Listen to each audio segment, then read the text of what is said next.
Good morning Good and morning. welcome to the League of Women Voters, Northern Fairfield County. Meet Your Legislators webinar for 2025.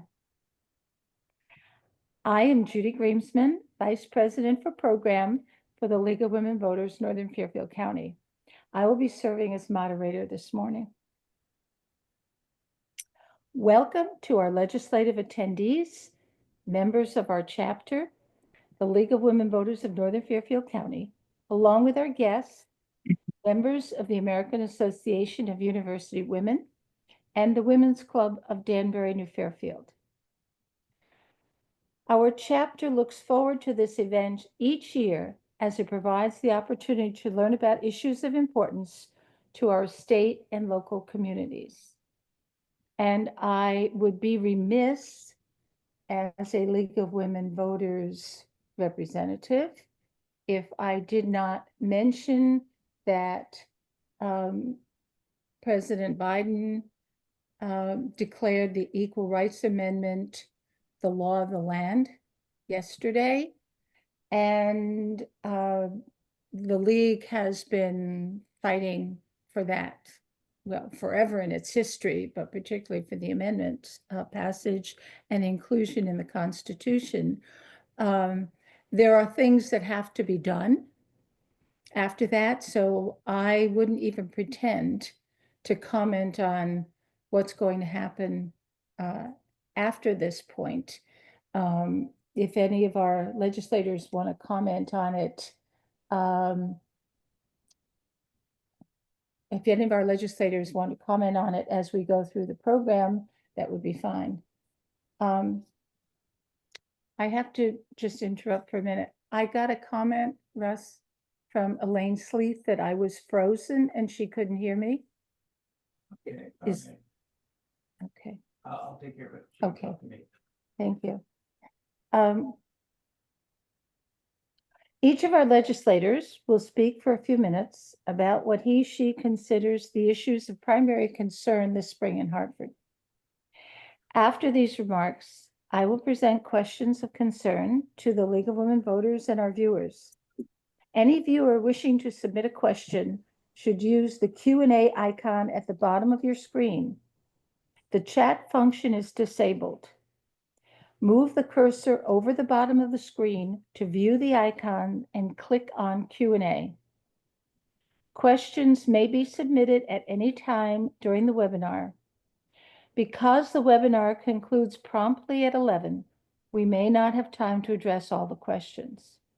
This meeting is being recorded and stored in the cloud. It will be able to be viewed on the League of Women Voters Connecticut website. This morning's program is an annual tradition of League chapters across the country.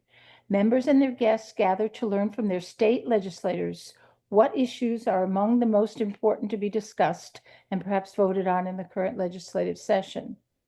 We are pleased to welcome our state legislators who were able to be with us this morning. I want to welcome Senator Tony Wong, who is our senator from the 26th district. 28. Excuse me if I could read my own writing. 28, and I know that. Typo on my part, sorry. And Senator Julie Kushner from the 24th district. Good morning. We are awaiting 2 more legislators who said they were able to be with us. So when they join us, we'll continue. And I'm going to call on just randomly by numerical order. I'm going to ask Julie to start first. Well, good morning, and it's great to be here with you again. And I do want to comment on the ERA. I learned something recently that I had not been aware of. There was an event in the Richfield League of Women Voters, and in that presentation, they talked about how during the time that the states were voting on the Equal Rights Amendment to ratify, there was a mechanism folks used across the country to determine whether you were pro Equal Rights Amendment or against. And the way they showed their support or opposition was to wear, if they were in favor, a yellow rose, and if they were opposed, a red rose. And I thought that was so interesting. And during the presentation, the presenter was wearing a yellow rose that was made out of cloth, and she had an extra one she gave to me, which I wore on opening day, which I think is just so meaningful to, unfortunately, be living in this day and age when we really still are wondering when and why hasn't there been more of an outcry for equal rights amendment to protect the rights of everyone, but particularly led by the women that originated the bill. So I'm excited. I hope that it means it will go somewhere, and I cannot predict what's going to happen next. In terms of this year, I am always excited to get back to legislative session, particularly a long session where we work on many, many bills and related to the budget, but to all the other needs of our citizens, our residents of Connecticut. I do think that the budget will be the biggest topic of discussion this year. I am clearly one of the legislators who believes that we need to loosen the guardrails, not destroy them, not eliminate the guardrails, but at least make sure that the guardrails truly reflect the values of our state. One of the things in looking into the guardrails that drew my attention this year, which I think most people in our state would agree with, I think we're often unaware of what are the actual formulas that are used to create the guidelines. And one thing that I learned that was disturbing to me is that when we look at the spending cap, and that's the restriction on how much money we can increase our budget in terms of appropriations from year to year, what I learned is that we use a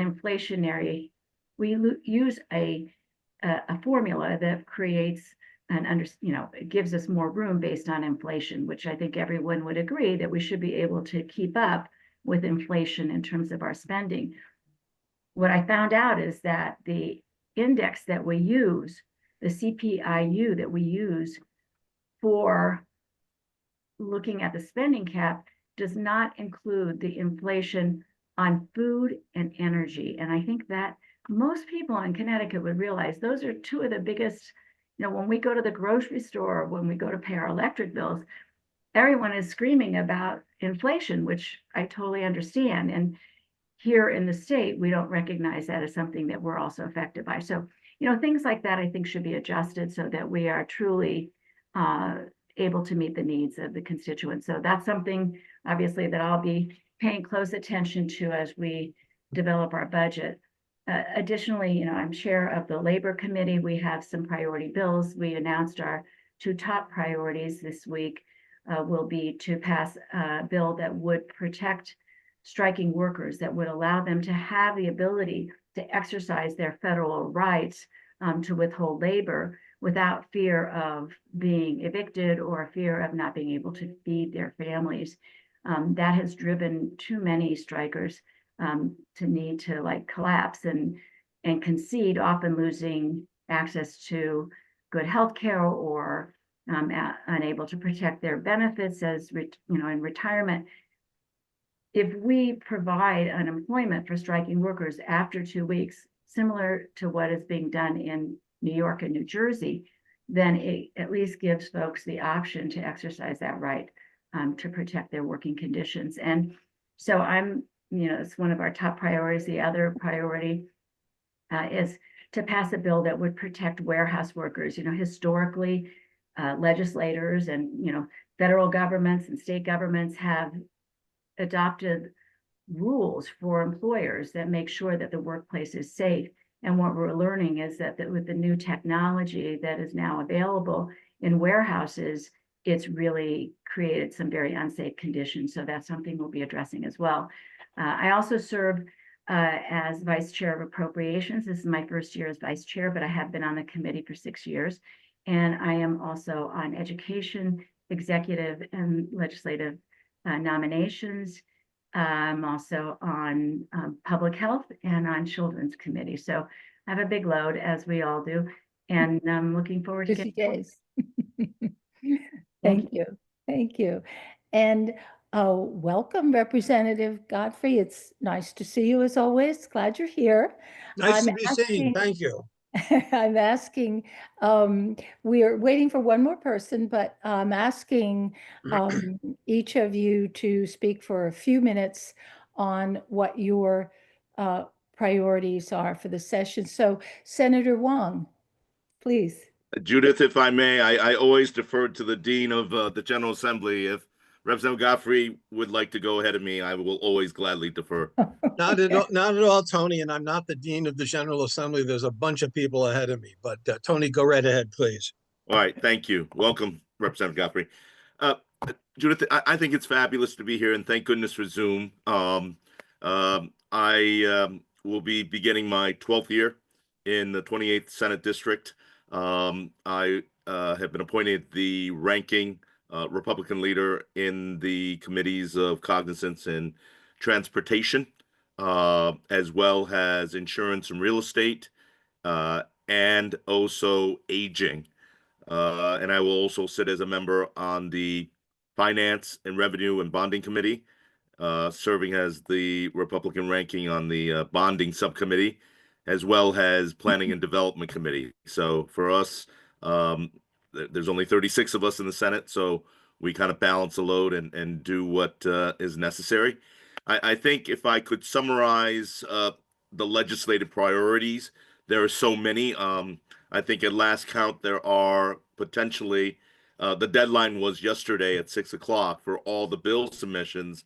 I believe an estimated count that over 1,600 bills were proposed to the various committees of cognizance for review.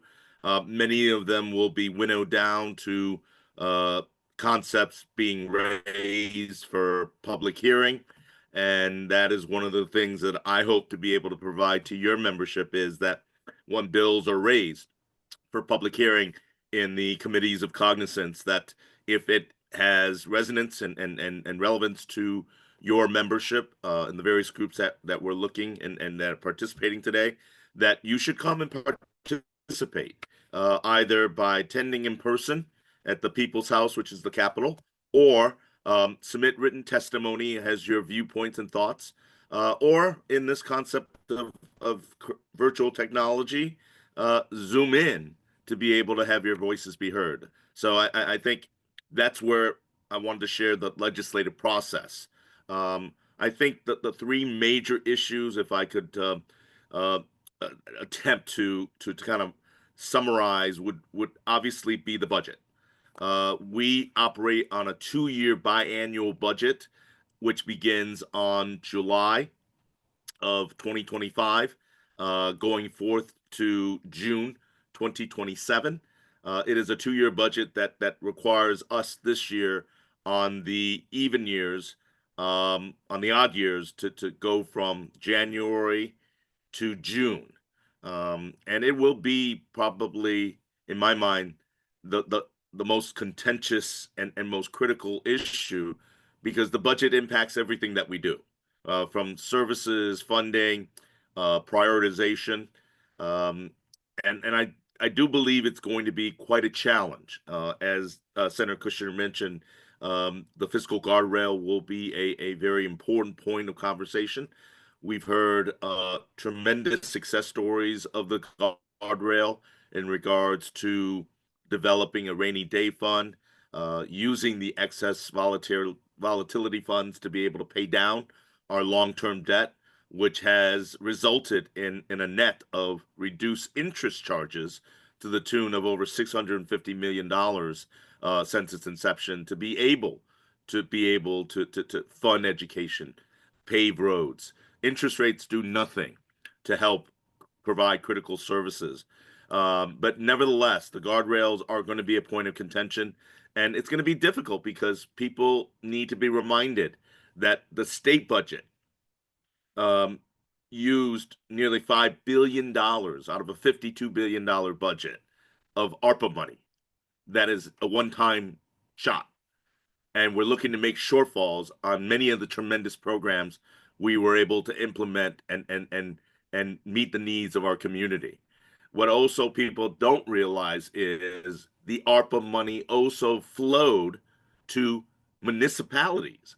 So the municipalities itself received a separate bucket of ARPA money that supplemented their budgetary needs for those years that will no longer to be there.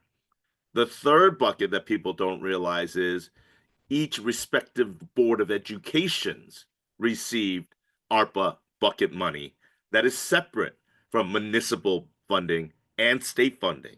All of that goes away.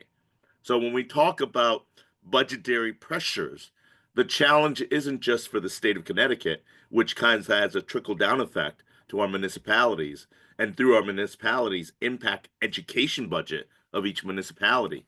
There is going to be profound pressure in making up lost money to sustain these programs that we have implemented in the post COVID years, which are critical, but nevertheless adds additional funding pressure to how we operate as a legislative body, to make decisions. So I would say budgeting is the big elephant in the room.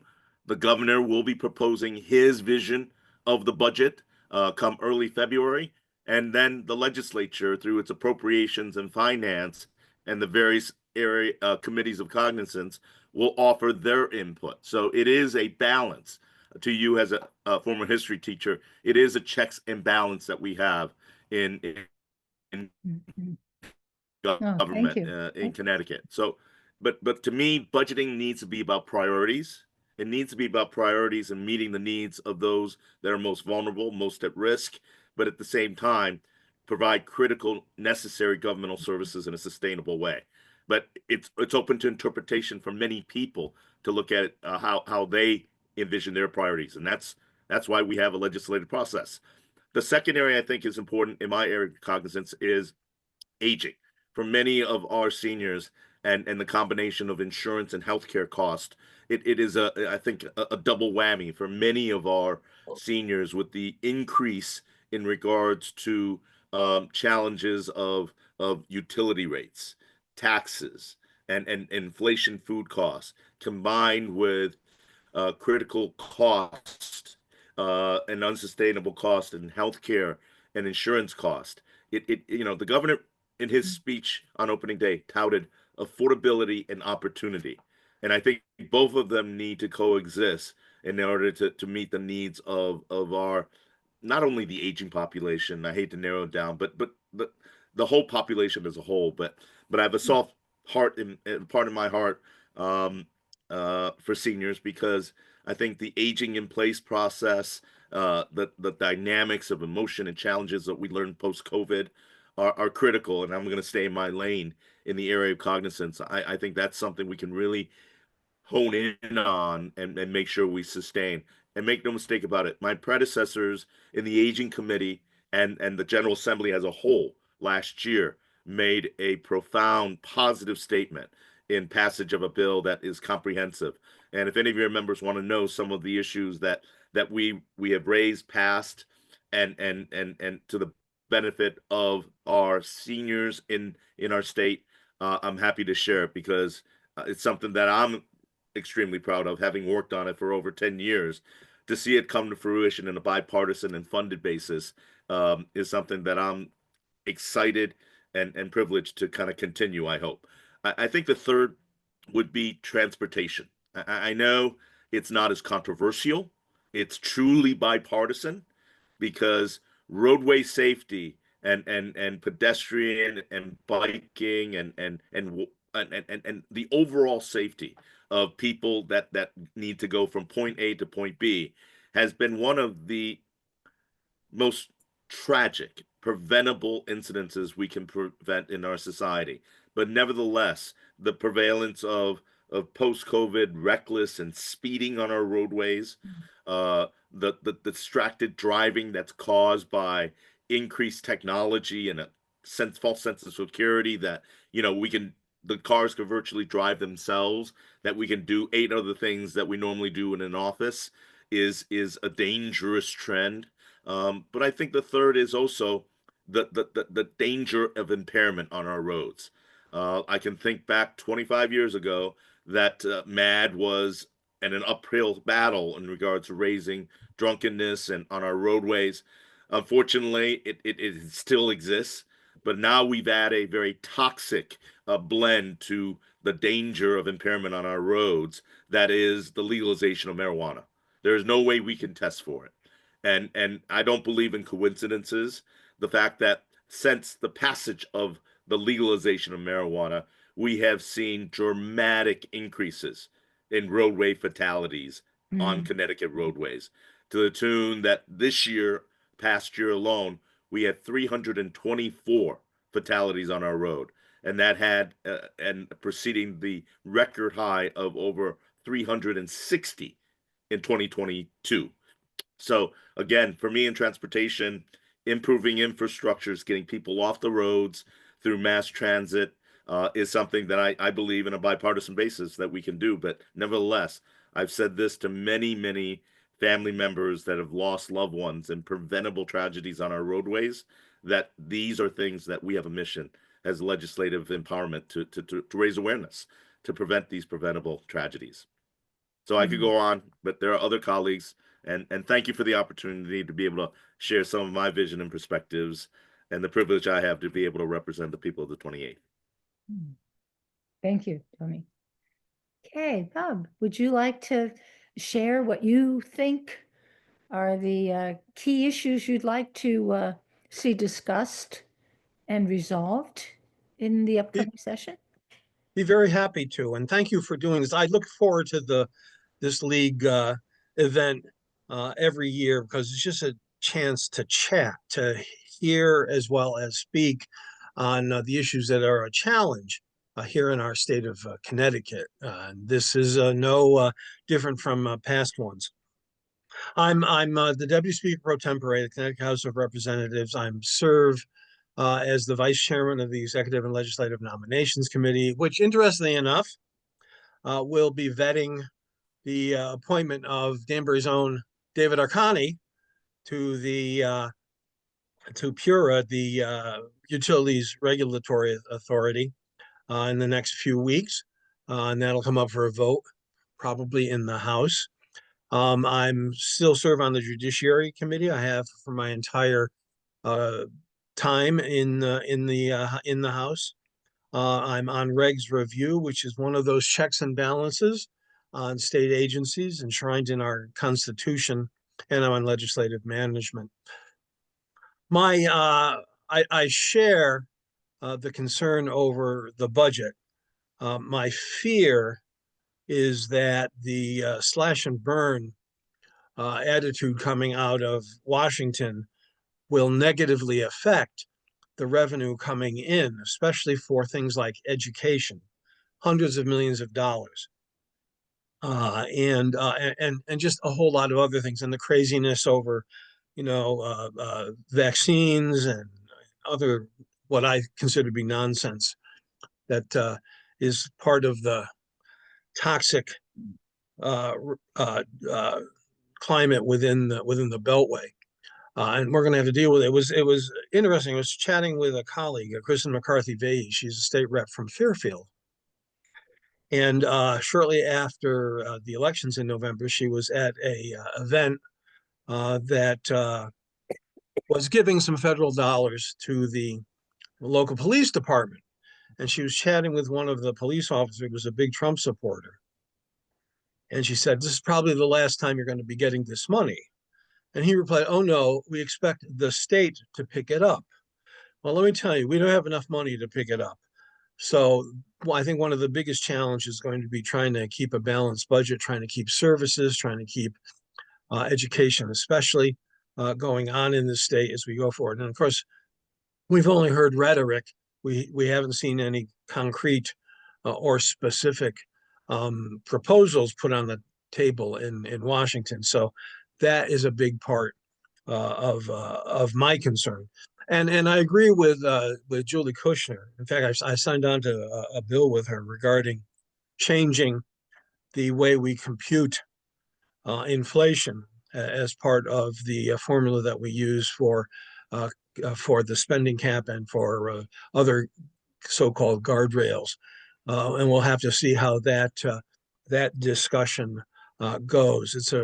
I think a necessary adjustment based in reality as opposed to some kind of fiscal theory that is more pie in the sky than not. So that's a big concern, and it includes bringing back money for Danbury. That's my that's my number one, the fiscal priority.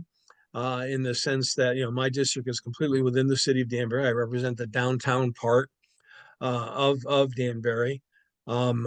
After 22 years of underfunding our education system, we're gradually trying to turn that around both on the local and the state level. That's not going to happen all at once. It took 22 years to kind of dig the hole. It's going to take longer than 1 or 2 years to fill it back in. And I'm especially concerned, of course, the Danbury delegation was very good in providing the capital improvement money, the bond money for Danbury High West, which is scheduled to open this year in August with students. But that's capital money. It doesn't include the operating expense for things like teachers. And so that's going to be another challenge. We'll be looking to meet with the mayor and people from the Board of Ed, for example, in the next few weeks to discuss more in the line of specifics. The governor's been touting also a tax cut. My personal choice would be to reduce the sales tax rate. I've actually put in a bill, and I'm not holding my breath. I'm being realistic about it, to roll it back to what it was a few years back to 6% as opposed to 6.35%, and try to alleviate the tax burden to as many people as possible. I think that income tax is the way to do that. I do, like Tony, appreciate the governor's themes of affordability and opportunity, which kind of leads into a couple of the other concerns I'm following. The electric rates, of course, has gotten everybody crazy. Back in 2017, a bill was pushed by my colleagues and friends across the aisle to bail out Dominion, which owns and operates our nuclear plants, paid for by ratepayers. That's that, and I didn't buy it then. I voted no on it. And the proposals that have been floating around to just, we'll move it off the ratepayers and put it onto taxpayers. That isn't my idea of a change. That's stopping to reach in one pocket of the taxpayers and reaching into another instead. I think that debate is going to be an interesting one. And I'm glad Dave Arcani is going to be on Pura to be able to help us out, because I think he's going to be representing consumer interests as the former chair of our energy committee.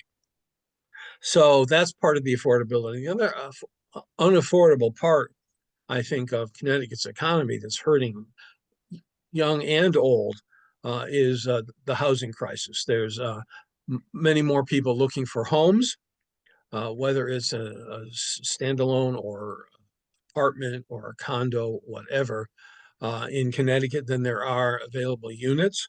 I think we have to do a better act, balancing act, an legislation to deal with the housing problem. I get upset when I see towns enacting moratoria on new housing. I think that's kind of backwards looking. I've introduced legislation to prevent that too. And it's a tough nut to crack. And I know it is, because we've been arguing this back and forth for a long, long time. And I think in Connecticut, the biggest single obstacle to a lot of the affordable housing proposals has been sheer old-fashioned American racism.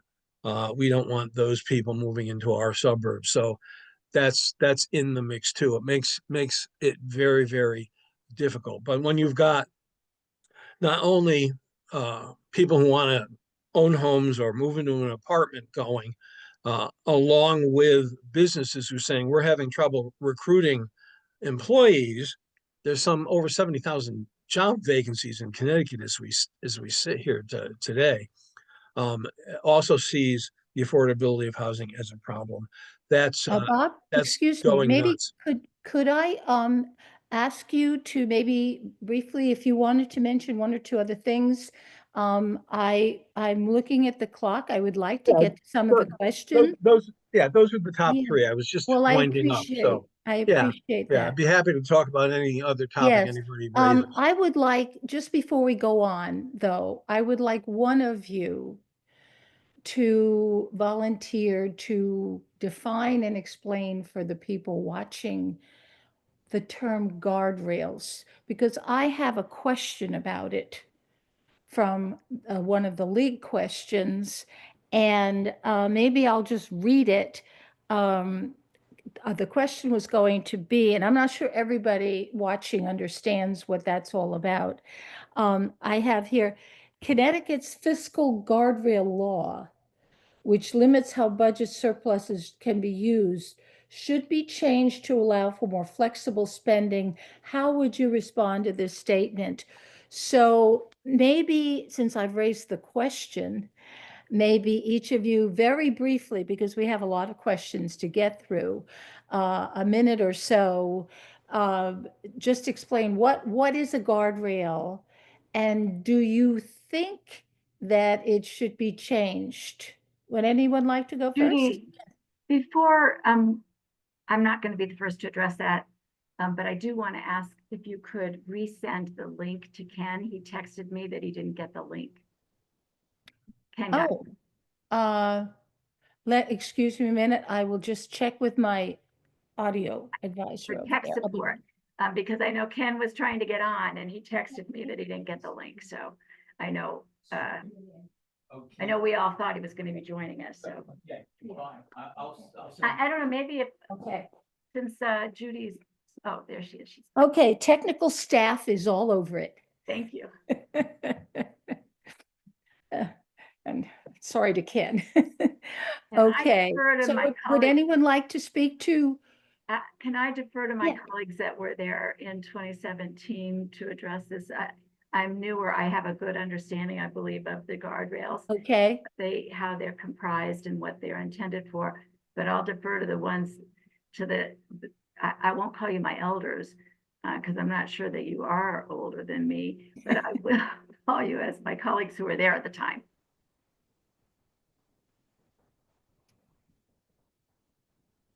Tony, would you like to speak to that question?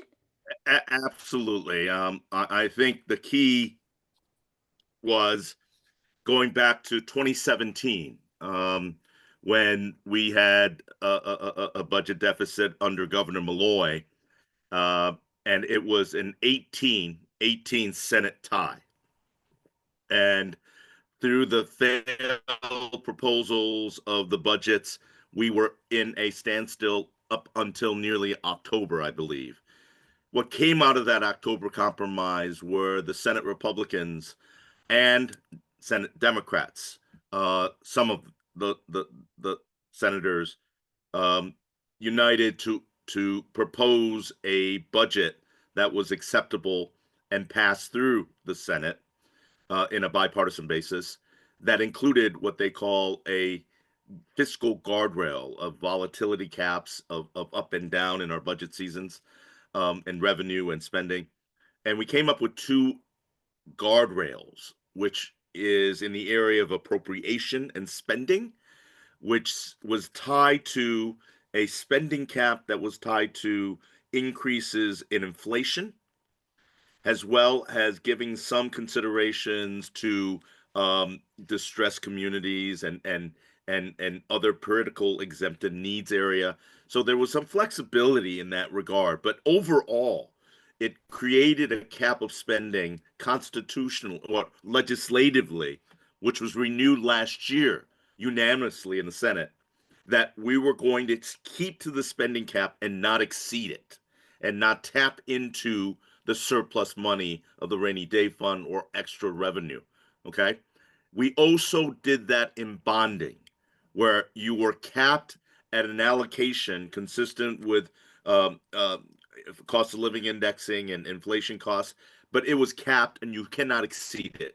The governor called it a debt diet, which, to the consternation of many of our colleagues, has Representative Godfrey articulated. One of the critical roles that we all have in representing our community is to get hard-earned tax revenue from our constituents that go into Hartford to come back to our districts. There are disproportionate challenges in regards to distressed communities that I feel is deserving to get more, but there's always that fight that bond money and allocation should go to those communities in need. But we've always exceeded that cap because bonding is easy. You put it on the credit card and you don't feel the pain till years later when the credit card interest comes due. And we've also shortchanged our pensions. So when we talk about the fiscal guardrails for spending and bonding, we're looking at taking that extra money, putting it into rainy day fund with a goal of excess money from the rainy day fund to pay down our long-term pension debts. It has worked tremendously well, to the tune, as I said earlier, over 650 million coming back to address budgetary needs instead of interest payments. Now, there's a supposedness of a flush rainy day fund with billions of dollars that could be tapped to address, no doubt, critical needs, critical services, our nonprofits, are those that are in our community and need tremendous needs. And having that money sit there just doesn't seem right. But nevertheless, the cap creates a discipline that says you don't spend beyond. We don't go into the tax and spend behavior that got us into the hole in the first place. And a commitment that we passed that commitment last year. What you're going to hear in this debate is the governor with members of the legislature in both the House and the Senate that feel in different ways. And then there are proposals, as cited earlier by Representative Godfrey and Senator Kushner, that we can tweak the formula and interpret where the guardrails are without, quote, breaking it. The governor has said he's resistant to that. But you know what? We got a very long session, and I'm not saying anything is ironclad, because it is going to be a daunting and challenging dialogue, because it's hard. I mean, I believe in the guardrail. We voted for it. I think we're going to go in the area if there's any change in the spending side, because if we break the bonding commitment, we have a legal and fiduciary duty to the bondholders who buy it, and we open ourselves up as a state to legal proceedings. But on the spending side, as I say, the creativity of the legislature should never be underestimated. But the guardrails are in place to ensure that we as a legislature do not spend beyond our means and put us into the hole that we were in, that got us in the hole, and the suffering that we had to endure many, many years prior to Yes. 2017. Can I So just add on that's that? my intent to explain that. Yes. So The once burned, I would be twice happy to hear my cautious. other colleagues and their perspective on it as well. Yeah, well, I wanted the people watching to understand that it wasn't so long ago that Connecticut had a, what's the right adjective, terrible debt situation. And in terms of getting over it and so for I dealing think it with it. was Governor Malloy's budget director, Mr. Barnes, who called Connecticut in that point of time in despair, is that Connecticut is on a permanent spiral of budgetary deficits. And indeed, Judith, it was not that long ago. And I think the governor's adherence and my philosophy is we can't go back to that tax and spend and go into this hole that we went into. And people need to remember, and Representative Godfrey truly is someone that is truly the historian of the General Assembly, and he knows that we had income tax implemented that was going to solve all of our ills. It didn't come to be because human nature takes place. But I'd be here again, Judith. I went past my time. I'm eager to It's hear okay. my colleagues' perspective and their take on the guardrails and bonding and spending. Yeah. Julie, did you want to add anything to that? Well, I will say that having come in since 2017, it required some research on my part to really get caught up to date on the guardrails and what that means. And some of them date back to the 90s in our constitutional. Some are more recent, as Senator Wong explained, in 2017, there were some major changes that created some of the constraints that we have today, but there are several. So the guardrails is an overall word that is used for revenue cap, a volatility cap. These are all on the tax side, on the revenue side, and then the spending cap. And then there's the rainy day fund, which was created and now is at $4.1 billion. So we have been doing well financially, fiscally sound, and have spent a good deal of money paying down the long-term debt, which was mostly created from decades and decades prior to Governor Malloy of not making regular payments to support the pensions of our public sector workers. And now we are on track. The long-term debt is built into the formula that we pay every year to pay down the pension debt. We've made additional payments, which have helped, and I think were wise investments for the future. But I am concerned that when we talk about tax and spend, that's a very familiar term to a lot of people, and it's usually attributed to Democrats. They like to tax and spend. The reality is we have residents, not just the poorest of our residents, but middle-class families that are struggling to make ends meet. We know in Danbury, for instance, half the population are defined as folks who are working but cannot make ends meet. And that's a problem. And it means we have to look at our budget and our spending, our appropriations, and say, are we doing as much as we can as a state to help people deal with inflation, to deal with the day-to-day needs they have? Bob talked about housing, huge concern, that people can't afford the rents, that there's not enough housing stock. This is about really creating a budget that addresses the needs of the majority of people here. Are we spending enough in education? We had a shortfall in our budget last year. We did not have enough allocated for the special needs education that we have in the state. We had districts that did not get what they were entitled to for addressing special needs, special education. We couldn't do it because we had budgeted one amount of money and it came in much, much higher. And so we're going to have to address that this year, and we intend to do that. But all of this, the spending part of this is about making sure that we're appropriating monies to really address the needs of our population. And it's enormous. And I feel like, it's a little complicated. It's not too complicated once you dive in. But what happens a lot that I've noticed in the legislature is that there are experts, really expert legislators that are dealing in their area and in their specialty, whether it's on appropriation side or whether it's on the finance side. But generally speaking, the rest of us, trust our colleagues, and we don't always understand all of the details. And one of the details that I think was really misplaced was to create a spending cap that disregarded inflation with regard to food and energy.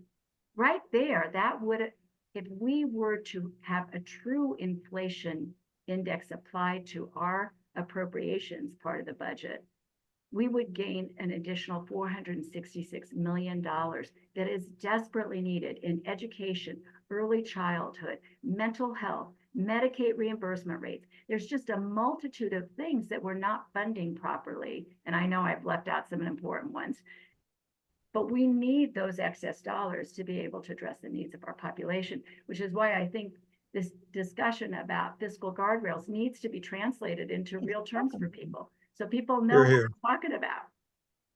Well, good morning. This is Representative Ducker from the 138th District.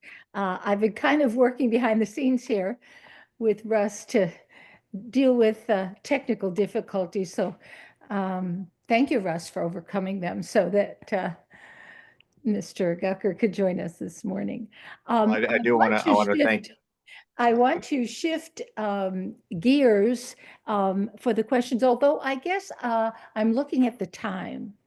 And we've talked about what the priorities are for the people who, the legislators who have already spoken. And I guess in fairness, Ken, I should give you really just a minute or two without going into too much detail. If you could just name a couple of areas, because I have some questions asked that might go into some of those areas more deeply, and I could come back to you. Are there one or two particular issues that you would like to see discussed and resolved in the legislature this spring? Well, real simple. Thank you, and sorry for my delay, and thank you, Senator Kushner, for kind of prompting me and say, did you forget about today? We've had we've had some issues here at home that we've been dealing with, and then so thank you for getting it all together. The biggest area when the governor called me and congratulated me for being elected, I said education. My priority is on education this year. My priority is to get more funding for our schools here in Danbury that have been underfunded for so long. And also as well as making things more affordable in the state. And then usually my environmental advocacy that I normally do, but really the priority is education affordability. And then of course the greater unknown is what are our dollars going to look like coming from Hartford. That's basically it, since you probably already said this in my absence, but education. No, yeah, thank you, Ken. So I would like to shift gears for a minute. I have a question from the league that yesterday on the front page of the News Times, there was a story about energy costs and future sources of power in the state. Senator Norm Needleman, who is co-chair of the Legislative Energy and Technology Committee, said that small nuclear power modules could help with production. Both Governor Lamont and state Democrats left the door open for nuclear power generation consideration. And I wonder what your opinion is. And I would like to maybe roll into that question. I'm going to double dip because I had a question sent from a member of our league to me just this morning. And I will read it to you because it is also an energy question.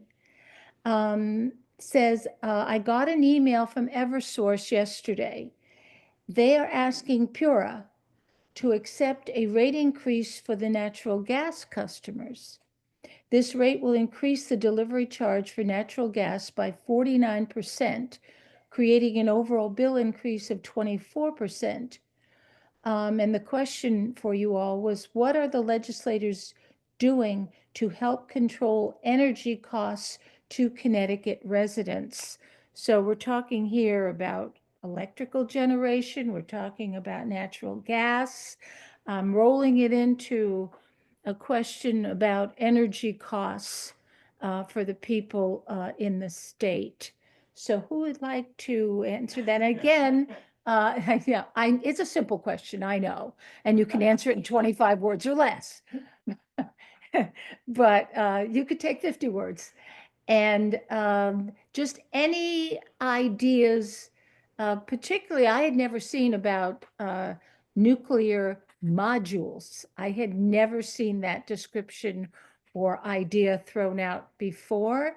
And, he said, he went on in that article to say, solar and wind power have done their job, and they will continue to be natural sources in the environment that Connecticut wants to pursue and use going forward.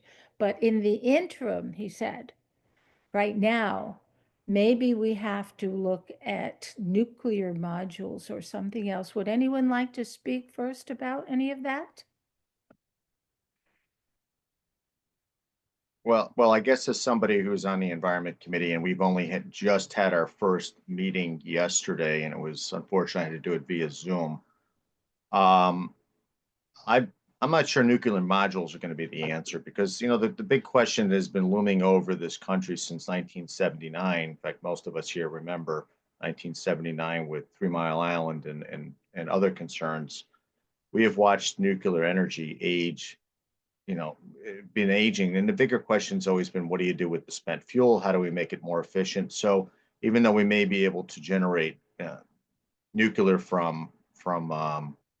energy from nuclear energy, what do we do with the waste? The waste has always been an issue. My personal belief, I think we need to keep expanding solar and really look into gravity-based wind. These things are there.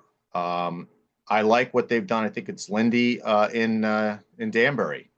You know, when you go up to their corporate headquarters and you pull your car in, you pull your car in under these nice, roofed garages, so to speak. These, they protect your car. They protect the sun from beating down on the ground and the infrastructure, but at the same time, they're all solar panels. So we do have spaces to where people get upset about solar farms that are going to take away, valuable land and, for farming or for the greater outdoors. But yet we have so much availability, whether it be for parking lots, roofs of buildings, and things of that sort, that I think we really need to start looking, expressing that. The governor's made it more than apparent that he says the problem is, we just don't produce enough electricity here. And we need to really start looking into that. I'm not sure diving back into the nuclear, is the answer. I haven't really seen much of an upgrade since 1979, and that's quite a long time ago, as to what we do with the spent fuel. And then lastly, really reusing and look into those alternative, sources. Okay, would someone else like to comment on either the nuclear or the question from a member about natural gas price increases? Sure. Let me raise a couple of issues. Now, I'm a Navy veteran. We've had nuclear powered submarines for decades, so I'm not afraid of it, especially smaller modular nuclear energy. We're not talking about generating facilities the size of 3 Mile Islands, or for that matter, even the generating facilities that are already pre-existing here in Connecticut. So it's an interesting part of the debate. And I think the governor was right, although he hasn't offered specifics, and I'm looking forward to that. He wants to deal with both the supply side, finding additional ways to generate electricity, and he wants to work on the demand side by pushing energy efficiency. Now, he hasn't quite defined those terms yet, so I'm eagerly awaiting that to happen.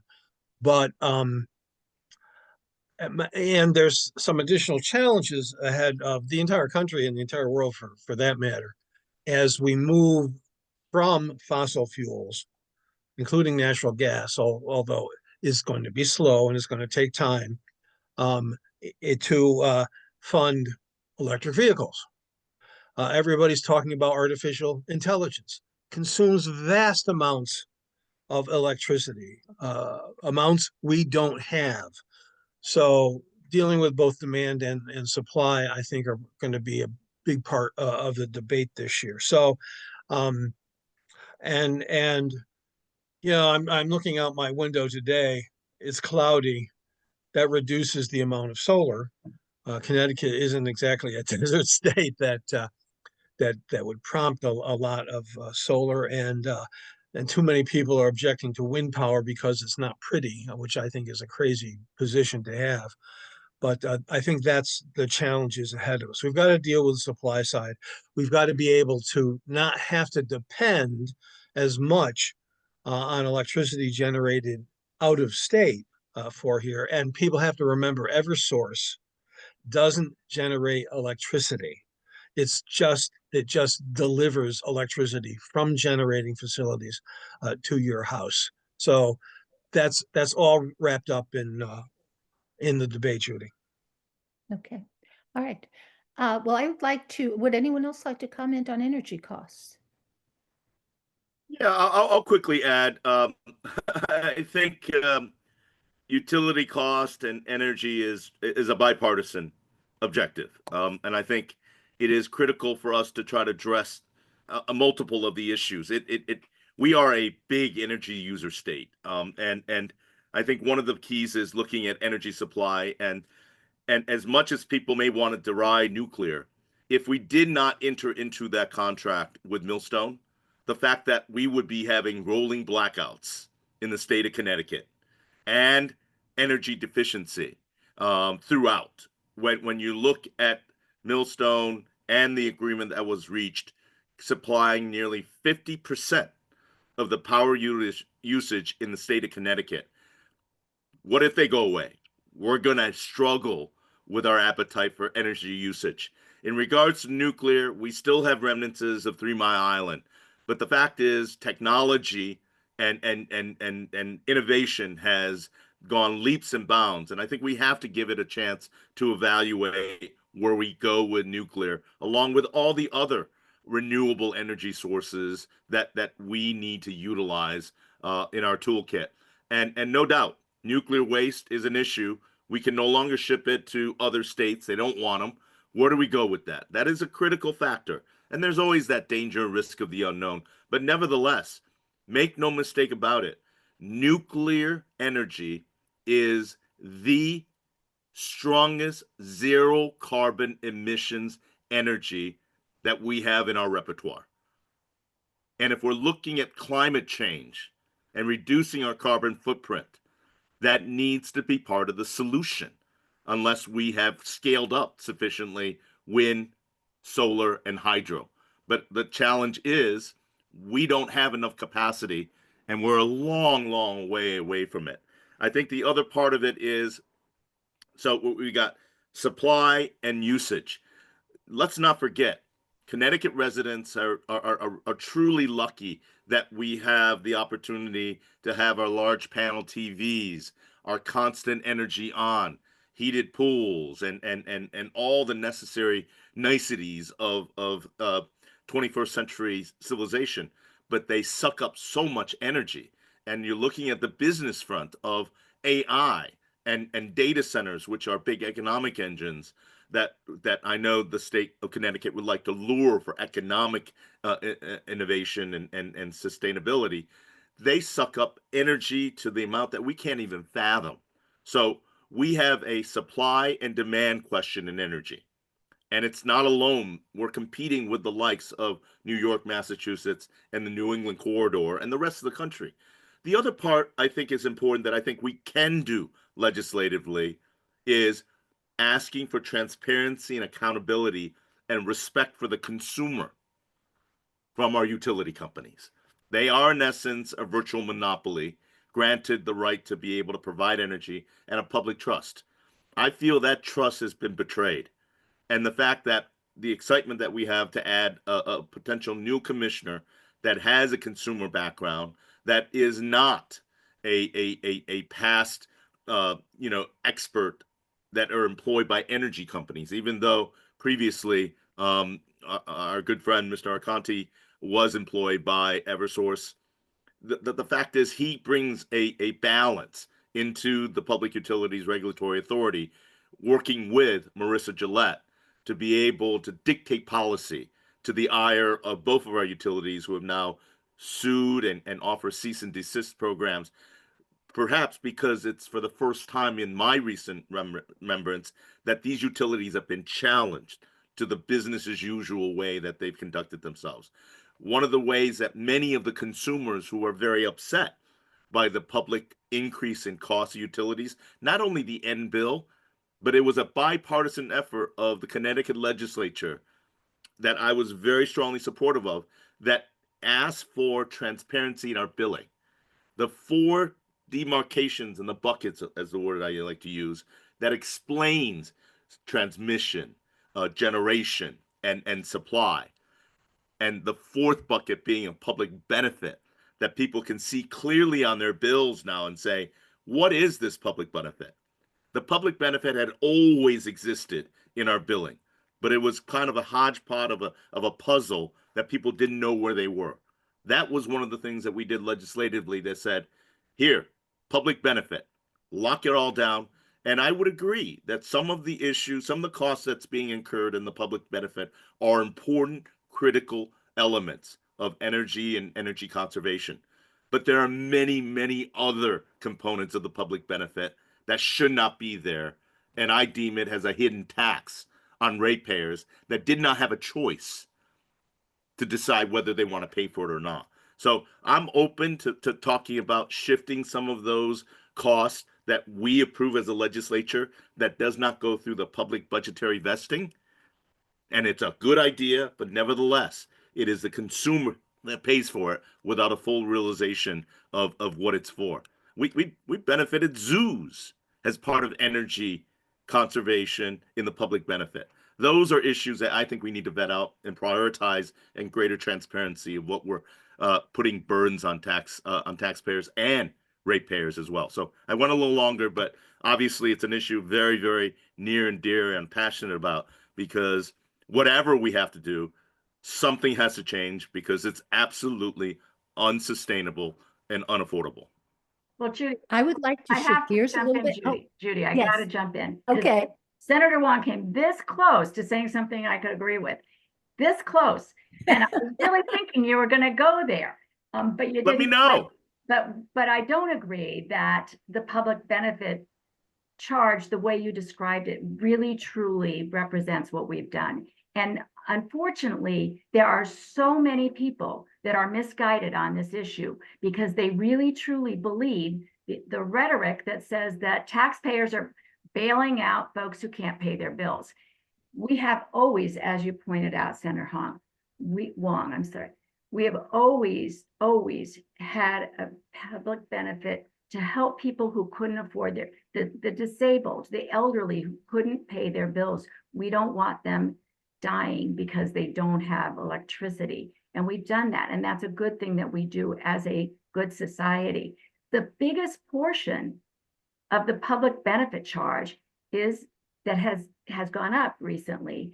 77% of that is about nuclear energy. And it used to cost less, so we didn't notice it. We didn't feel it. Now the cost of that went up. And so because of the agreement that was made in 2017, we now have to pick that up as ratepayers. And I think Senator Wong did a great job of explaining how important it is, how much electricity is generated from the Millstone plant that we're now paying for. But it isn't about people who during COVID couldn't pay their bills. That's a very Senator, small, hold on a Kushner? second. Let me finish. I let you finish.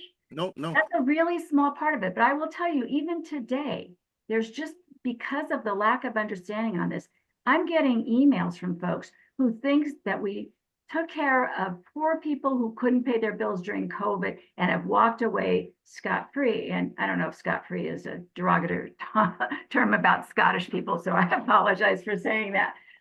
But people are still obligated to pay those bills, and it's a very, very small portion of the public benefit charge.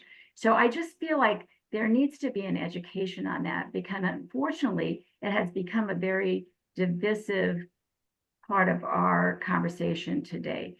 And, we did help out during COVID businesses that failed, and we'll never repay that because they couldn't pay their electric bills during COVID. Yeah, they're off the hook. They're never going to pay because they failed. That is part of the public benefit charge. But the real problem, I think, really is, how do we create more energy sources that we're not totally dependent on the costly electricity that we're using. I do think we should be really incentivizing solar in a much bigger way. I have just put in a bill to incentivize residential solar. We have homeowners associations who don't put in solar, and many of their homeowners would like to have solar, but they don't put it in because they're afraid of the cost of the roofing. And there got to be solutions to this. In California, they've really gone far with solar. Now a new development, unless it's in a wooded area, has to have solar in the new construction. I live across from a huge circle that has no trees on it that could be used to install solar for our community. So I really feel like there's a lot more we could be doing to find sources of energy that are natural and that don't have waste issues and that don't cost so much. I mean, we need to figure out how to bring down those costs, because I think that's a real direction in the future that would really, I think it would be supported by everybody, except maybe Yeah, Julie, if I may, Ms. Moderator, I want to add, Senator Kushner, I actually agree with you. And let me be clear. When I talk about the public benefit, people just don't know what's in there. And I think one of the criticisms has been the millstone, but also the COVID coverage for those that are unable to pay as a new phenomenon. That is a policy that dates back to Supreme Court validation that it is part of the societal responsibility for those during the process. My only challenge to that is that we extended it far longer than any other parts of the country. And that was a policy decision that the governor and the legislative majority made the decision on. That was the only criticism I had. To be able to have the greater public benefit cover those that are unable to pay, I don't have a problem with that. It has existed long before this kind of a cost awareness. But the transparency of the public benefit is critical. And I think we can't just say, 10 out of the 25 of the public benefit costs are absolutely critical and essential and necessary. I'll support that.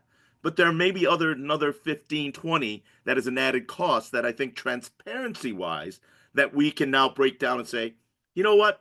An energy efficiency program where we're giving out free light bulbs and free night lights as a part of the outreach that is a critical education. Maybe that's something that people can choose and not have to pay in their utility bills. But in regards to having a societal responsibility for those that you articulated that have suffered through loss, not by their own means and challenges, I don't have a problem with that in regards to our ability to support them. So no doubt. I mean, we are in agreement on that. But nevertheless, I look for greater transparency and delineating all of the public benefit that we roll into and say, is this truly necessary? Maybe some are, but we should have a public policy of transparency in discussing it rather than just a lump sum into the big bucket. That's all. But I completely agree with you that we should not be demeaning people that have struggled and that it is part of our societal responsibility to ensure that the bill's got to be paid. That's the way the contract is. But nevertheless, I do believe that our utilities could be a little bit better in being able to develop relationships to support struggling people to make payment rather than we're going to shut you off. But again, this is going to be a sector of conversation that is going to dominate. But nevertheless, I think we supply, usage, prioritization, transparency, and having our utilities understand that they have a public trust in what they provide for us. That's an essential service that they can't get a blank check. Can I make, Now I am going to change the topic. Sorry, Bob, if it's okay. I want to change a question. The league is very interested in this and does not have a position on it yet. What is your position in implementing a ranked choice voting system for Connecticut General Assembly elections?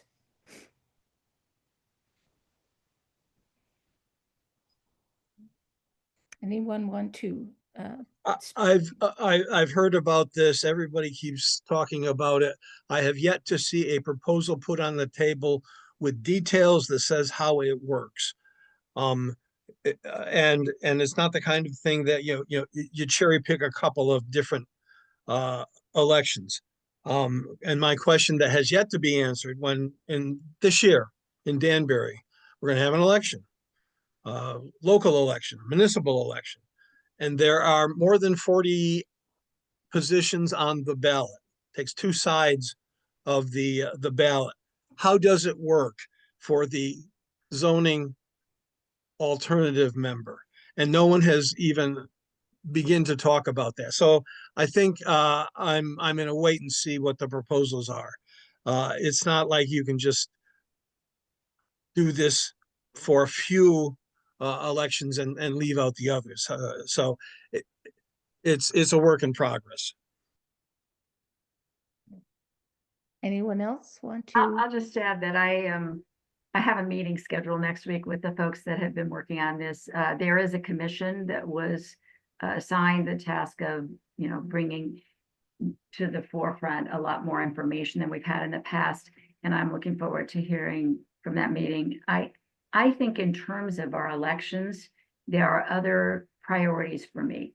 And so I have really spent my time working on thinking about early voting, no excuse absentee ballots, things that we know will bring greater access to people to vote. And that has been my priority and, continues to be. I thought that the early voting, and I don't know if you had a question on this, but I'll jump right into it. I thought it was fabulous that we had early voting this year. There were clearly issues in Danbury that I think for the first time it went pretty well, but we have some areas that we can see now we need to improve. And I did submit a bill to require municipalities with more than 50,000 people to have at least 2 voting locations, because that was, the lines were a serious problem for us here. And I think that there are ways that we can improve. But I think the idea of early voting, the idea of people being able to utilize no excuse absentee balloting, these are really ways that we can improve and make sure that everyone has an opportunity to vote, which I think we would all agree on is the most critical thing about elections. We want to make sure people can vote. Yeah, it appeared from Danbury, from what I observed, that early voting was a big hit. The lines Yeah. were quite. Mine were in part due to the fact that we were voting in a really small room in City Hall. And I don't think we would have had the lines if we'd been in a bigger space or if we had 2 spaces, which is why I put that bill in. But I do think that, yes, you're right, Judy, it was a big hit. And I voted It early. showed an interest in it. It showed Absolutely. that people welcomed it. I did have a question on it along with the rank voting. Some Judith, towns. Judith, if I may, I was going to defer to Representative Gucker if he wanted to offer some commentary. I know Okay. I spoke quite extensively on the utilities, but Okay. I do have something to offer on ranked choice voting. Okay. But Representative Gucker, if you Okay. could, if you wish. Good. Well, I was, when I was questioned and endorsed 2 years ago by Sam, and then this year, the Independent Party also asked that very same question as part of their questionnaire with ranked choice voting. I am in generally supportive of it, but like Representative Godfrey said and others, I think we really need to work out how all of this is going to work. And yeah, we cannot pick and choose which elections it's going to be part of. Anything that enables more accessibility, I'm all for. Anything that really gets the true feeling that people are having as to what they want for leadership, I think it's important to give them those opportunities. So like the good representative said, I am open to the idea. I am just really looking to see how all this would work. I do appreciate what Senator Kushner was saying as far as the trials and tribulations we had in Danbury. I believe, early voting as well as same day voting was hugely successful. I mean, sadly, our same day voting was so successful, the line didn't get cleared out to 11 o'clock at night because people got online, and I think if we had had our infrastructure, as the senator said, a little bit more friendly for not only those casting their vote, but those working, that we would have really gotten done a lot sooner. And as the guy who had to find out the next day if he truly won the election because of these long lines, yeah, I would prefer to be able to go to bed knowing where I'm at. So again, the more that we can do accessibility, it's a great thing. But at the same time, let's really work on making sure that we're not overburdening our people and our resources. And thank you, Senator Wong, for the opportunity to be recognized. No doubt. I mean, we've gone on with the energy, but let me be quick in offering. Senator Catherine Austin and myself co-chaired the governor's work group on ranked choice voting this summer. We had 8 work meetings that encompassed a diverse group of bipartisan and bi-party individuals, from working families to the Secretary of State. All of it is documented.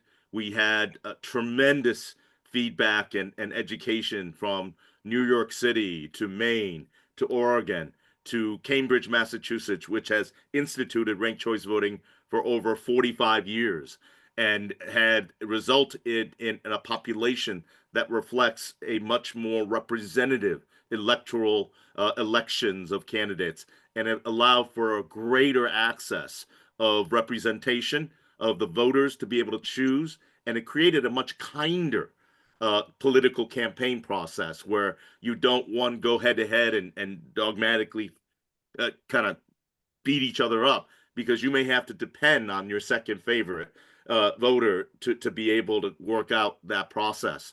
So to Representative Godfrey and all others, it is on the governor's site. It is a work group that had some really interesting dialogue.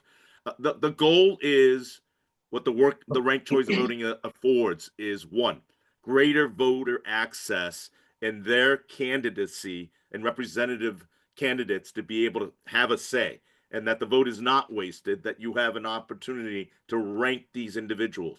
In regards to ballot question and logistics, Representative Godfrey, that was one of the biggest critical factors. And the Secretary of State, as a member of the working group, cited that we need to have a financial commitment to ensure that it worked. I can offer you a sample ballot that occurred in New York City that has been ongoing for the last 4 to 5 years.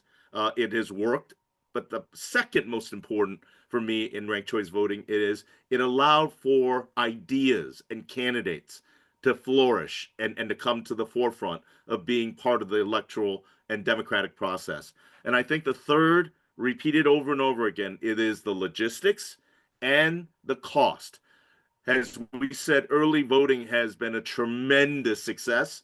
But one of the things that's ignored in this is that the state should have funded and supported our municipal register of voters and town clerks in this early voting staffing and logistics, and we didn't do it. So I represented one of 2 towns in the entire 169 town district of Connecticut that had 2 voting locations, Fairfield. The other one was in Mansfield. The reality is you needed to fund it. It is a absolute plus. But if we're going to do anything related to the change in the Constitution on no excuse early voting and how we now participate in voting, I think we have to go through the same kind of work group dynamic. As you said, we don't get educated enough, and the complexities are profound, and the consequences, should we not do it right, are equally profound in the institution and the sanctity of the vote. So the reality is, go check out the work group.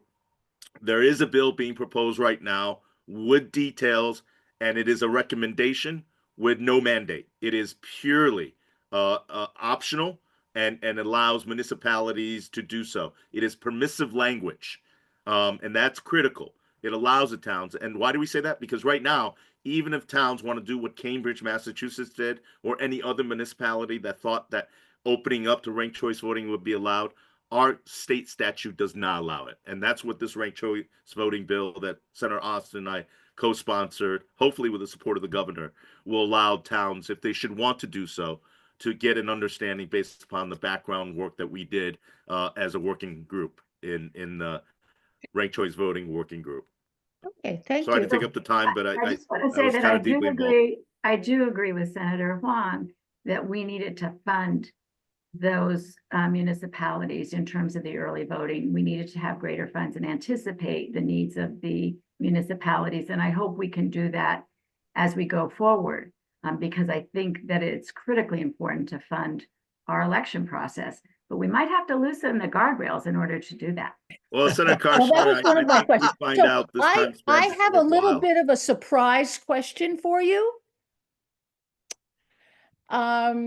I saw it in the News Times, and I was totally unaware of this law, and I think it's very interesting. I saw an article that said Connecticut is one of 6 states in the country that allows people in a vehicle to have open containers of alcohol. Not the driver, obviously. And I knew nothing about this. And it said, and that would be, okay, so what? Well, the other so what part is that because of that law, it said that the federal government withholds funds from us. And I'm assuming that's maybe from highway department or whatever because of drunken driving or whatever. I don't know. I will confess I'm ignorant about that part. But my question is, and it's a quick one, I guess, we're one of 6 states. And the paper said that our legislature is very nervous right now about federal money, among other things. So and this is really personal, I'm asking this personally.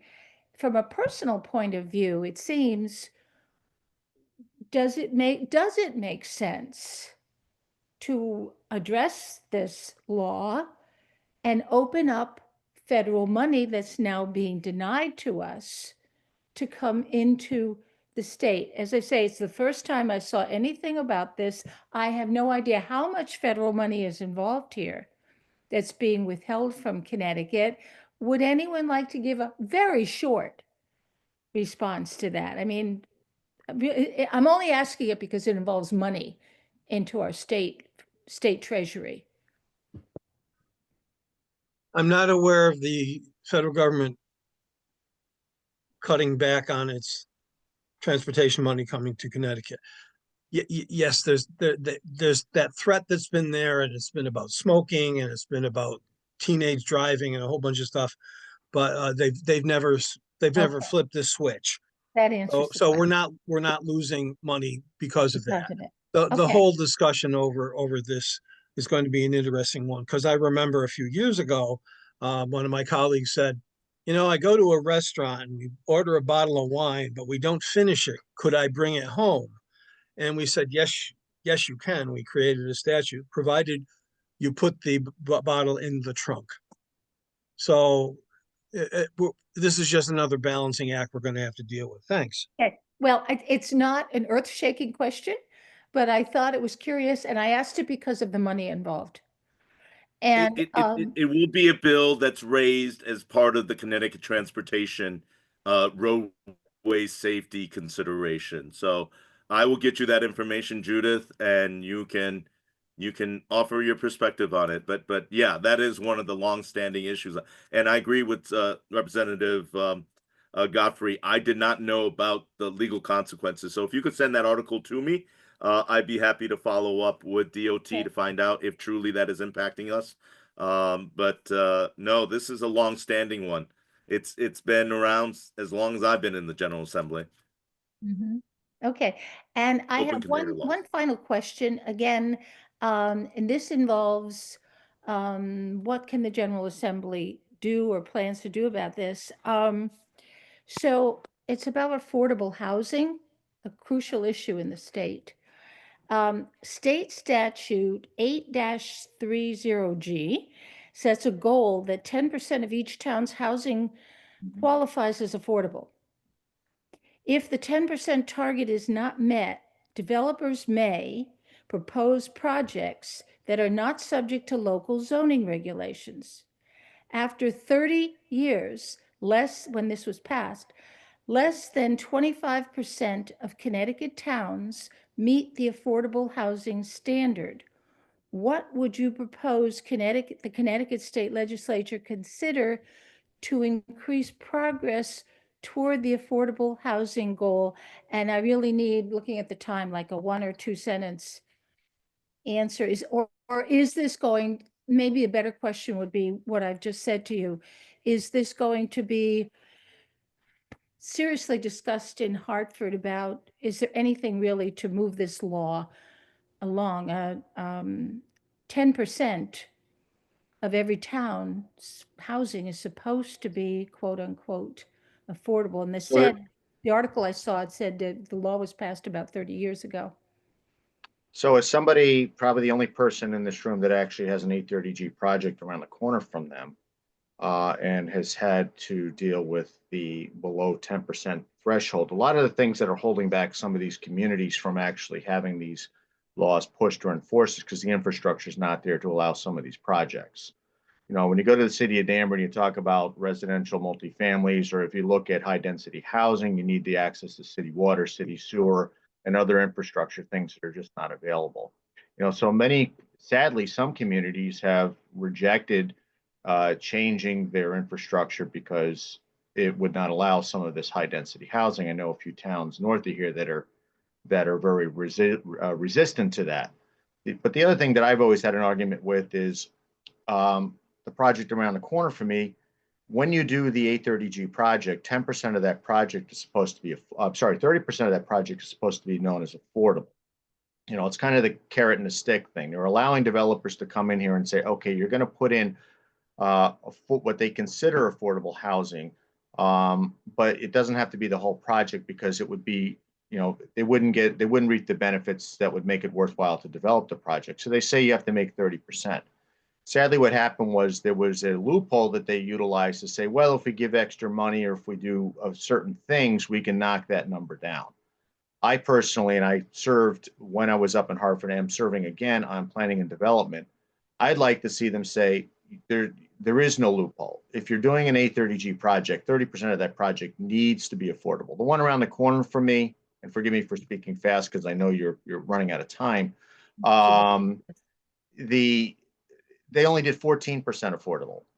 So you took away the rights of the public to be able to comment on this zoning project, but then in the end you really didn't follow through totally on what the 30% should be.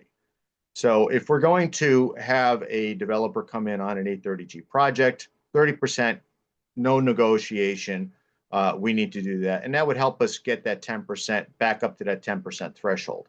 But again, also, looking at our infrastructure deals, city water, city sewer, road accessibility. I know Ridgefield is doing one right now on Route 7.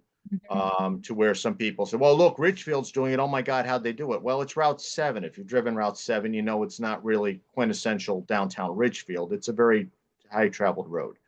And lastly, I would say we really look at what is considered truly affordable. Because I know when they were talking about the projects around here many, many years ago, 25, 30 years ago, they were looking at numbers that us as residents living in that area said, there's no way that these numbers are actually legitimately affordable. So I know there's a hard look at that as far as affordable housing. I know that's a big priority this year. But again, with the 830G standards, I think we should stick to the 30%, no exceptions. If you're going to use that as a way of getting your project in, 30%.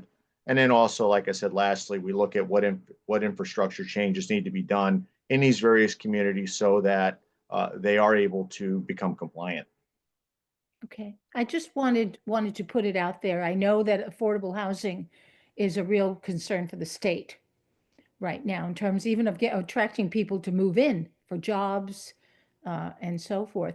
So is there, in the few minutes we have, and actually I have some closing comments I wanted to make, is there anything that anyone wanted to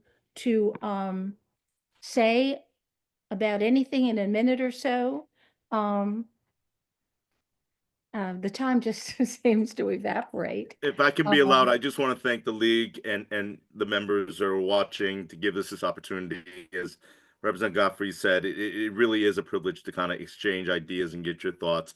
If anybody has questions, they can go out to senatorhuang.com and get more information. But before I close, I want to congratulate the Danbury delegation for the Office of Health Strategies approval of the Proton Center. Congratulations. Okay, and I'll go around on my screen here. Ken, would you like to, Representative Tucker, would you like any last parting thought you would like to share with those watching?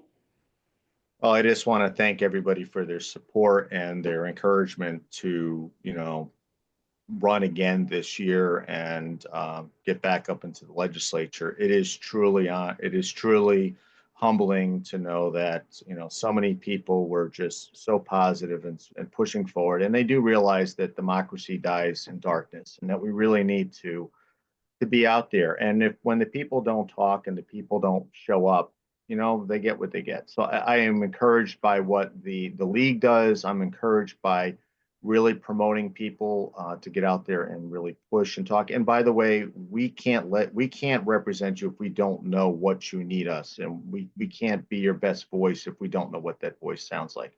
So again, like the senator said, reach out to all of us or whoever's respective in your area, and you can call us when things are good, and you can certainly call us when things are bad. But again, we really cannot be your voice if we don't know what that voice sounds like. Thank you. And Representative Godfrey, did you want to? Thank you. Yes, as I said at the beginning, I so appreciate the league putting this together. I look forward to it every year. Just one other quick issue I want to work with the league on, because I know it's been near and dear to your heart, has been to mine, is protecting Connecticut's Freedom of Information Act.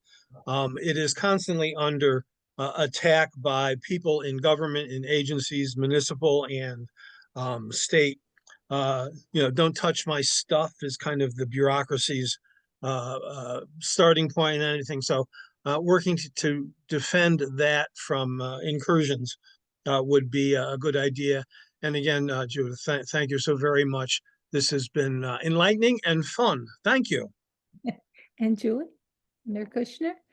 What more can be said? You guys do a great job in bringing us together, and we appreciate it so much. And I wish all success to the league and encouragement that you should prosper, because you really do a great thing in supporting democracy, and happy to be here. Thank you. And I want to say thank you too, to all of you for coming this morning. And we are grateful to avail ourselves of the League of Women Voters Connecticut webinar account, and the person in their office, Rachel Schmidt, who is invaluable in helping us set this up. And I spoke before about thanking my husband, without the man behind the curtain, without whom I wouldn't be on the screen. And thank you to those who attended, who provided some of the questions that helped our legislators know what issues are on the minds of their constituents. And the work of the league for 100 years has been to foster better educated voters and to increase participation in our democracy.